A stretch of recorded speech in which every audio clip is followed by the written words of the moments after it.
60% chocolate to make our sorbet, and it's the local San Franciscan chocolate company, Cho. We're really happy to be using Cho. Now we are going to measure out our agave, and as well we do use some honey.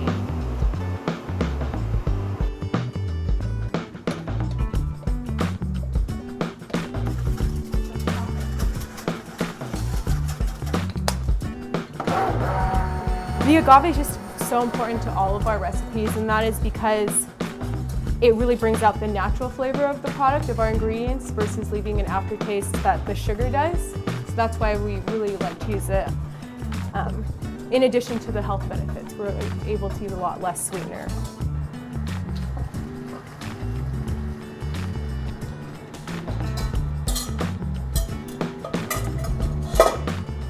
Just immersion blend it. This recipe will probably make about, let's say, 8 pints.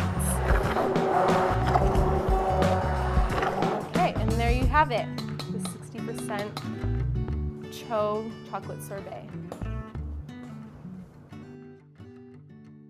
Well, our product is sold at grocers throughout the Bay Area, and we're all the way from Marin to the Peninsula to Oakland, and we actually, as of last month, are in Andronicos, so that's something that we're extremely excited about.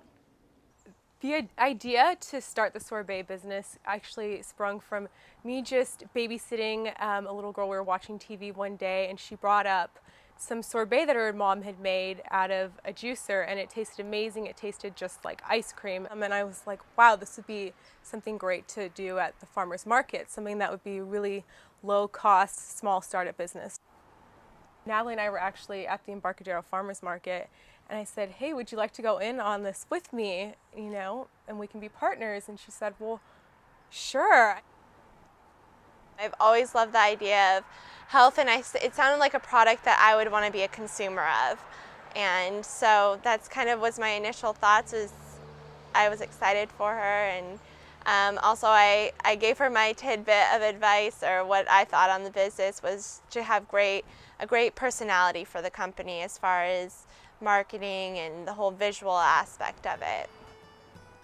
We spent a lot of time going to bookstores and looking at ice cream and sorbet books, crafting little recipes and trying them out, and just a lot of different research. What we really wanted to bring to the marketplace was more of like a health-conscious, garden, orchard-inspired, and using ingredients that were unusual as well as like healthier. For the design of the package, the design had to really resemble kind of the taste, the feel good from the kitchen, from the garden, from a product that was really almost, it is handcrafted. And so we thought like elements like the typewriter and handwriting, using those fonts would give our product that essence not only from on the inside but also on the outside with the packaging. The reason why Aaron and I really feel sorbet is healthier than ice cream is just because it's so much closer to the fruits and vegetables that are the main ingredients. There's no dairy, so the fat content for the most part is much lower. Much lower.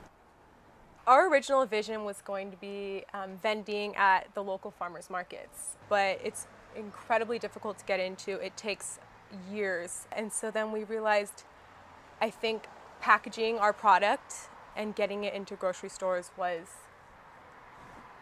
not our only option, but like it was kind of one that we wanted to go after.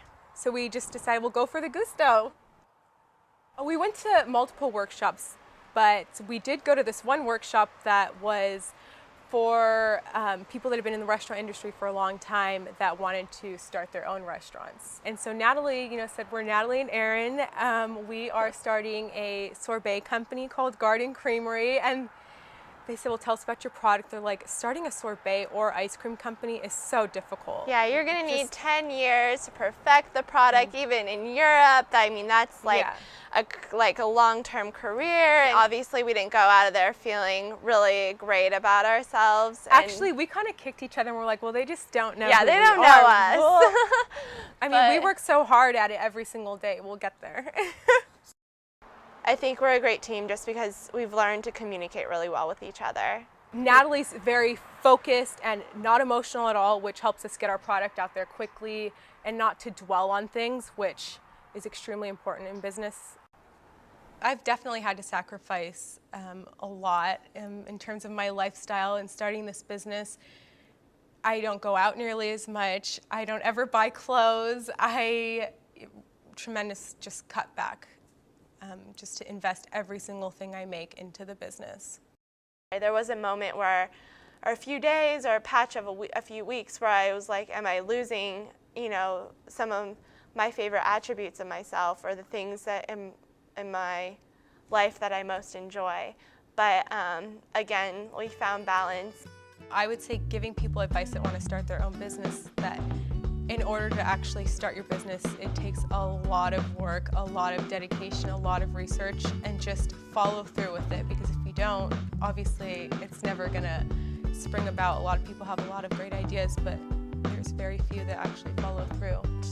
Just to be confident and to not take things personally. I think that that's one thing a partner gives you, not only as well as the ideas and collaboration, but like a kind of a security blanket as well. So I think that it's a challenge, but find a partner.